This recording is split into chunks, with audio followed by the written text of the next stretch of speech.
You know that feeling, right? You're in a great conversation, everything's flowing, and then, poof, you completely blank on the other person's name.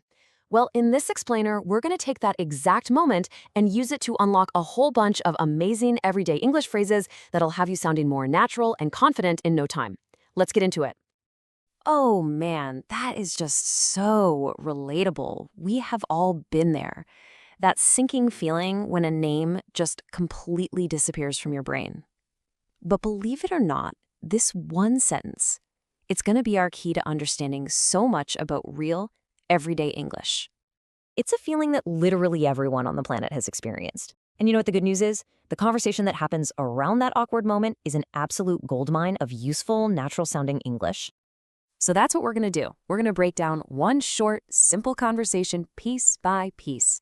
And I promise, by the end of this, you are going to walk away with a whole new set of phrases that you can start using today. All right, let's start with the big ones. These are the key phrases that really make the conversation work and give it that natural, easygoing feel. First up is slipped my mind. Now, what I love about this phrase is how gentle it sounds. I mean, you could just say, I forgot, but that can sound a little harsh, right? It slipped my mind feels so much softer, more polite. It suggests it was just a little accident, which is a great way to handle a potentially awkward situation. And you can see how flexible it is. It works for small things like forgetting to send an email, and it also works for, much bigger things like a birthday. It's a really fantastic phrase for sounding polite even when you've messed up a little. Okay, next one. In a bit of a hurry. This is your go-to phrase when you need to end a conversation politely or just explain why you seem rushed. It's friendly, it's clear, and it gets the message across without being rude. And it works in so many different situations, whether you're on the phone, telling a friend you can't chat, or at work explaining why you'll get to something later. It's a super useful one to have ready to go. Now, this one might look pretty simple on the surface, but contact details is a really common and professional term. It's the standard way to talk about all the information someone would need to, contact you. The important thing here is that it's not just one thing, like a phone number. It's the whole package. It's the name, the phone number, the email address, basically everything you'd find on a business card. It bundles it all up nicely. Okay, so we've looked at the big main phrases. Now let's zoom in on some of the smaller words, the connecting words, that can make a huge difference in how fluent you sound.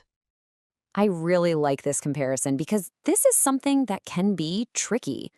Around here is general. It means somewhere nearby, in this area. But right around the corner is super specific. It usually means, literally, on the next street. It's a tiny difference in words, but a really big difference in meaning. This is such a great little formula. I'm terrible with is just a simple, humble, and really human way to admit that you're not good at something. You can use it for names, numbers, directions, you name it. It's also a fantastic way to connect with someone when they make a small mistake. All right, now for a few quick tips that will instantly help you move from textbook English to, real-life English. These are the small shifts that make a big impact. So, how are you is perfect. It's always polite, always correct. You can never go wrong with it. But if you want to sound a little more casual and relaxed, especially with friends or colleagues you know well, try, how's it going? It's a small tweak that just sounds a little more natural. And let's come full circle back to our original problem, forgetting a name. Instead of just panicking, here are a few clever little tricks. Asking for a business card or asking them to pop their email into your phone is such a smooth way to get their name without having to ask directly. It's a brilliant little social hack. Okay, so we've looked at all the individual puzzle pieces. Now let's put that puzzle together and see how the whole conversation sounds when it's all in one place. Now that we've gone through all the vocabulary, I want you to listen to the dialogue one more time. And what you'll find is that the phrases that might have been a little confusing before are going to click into place. It's all going to make perfect sense. Okay, let's listen to how it all flows together. Nick, how's it going? Oh, hey, do you live around here? Actually, my office is right around the corner. I'm in a bit of a hurry, but we should meet up again. Sure, you still have my contact details, right?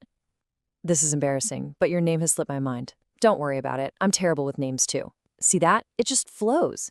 Every single one of those highlighted phrases is something we've just covered, all working together to create a totally natural conversation. So here's my challenge to you.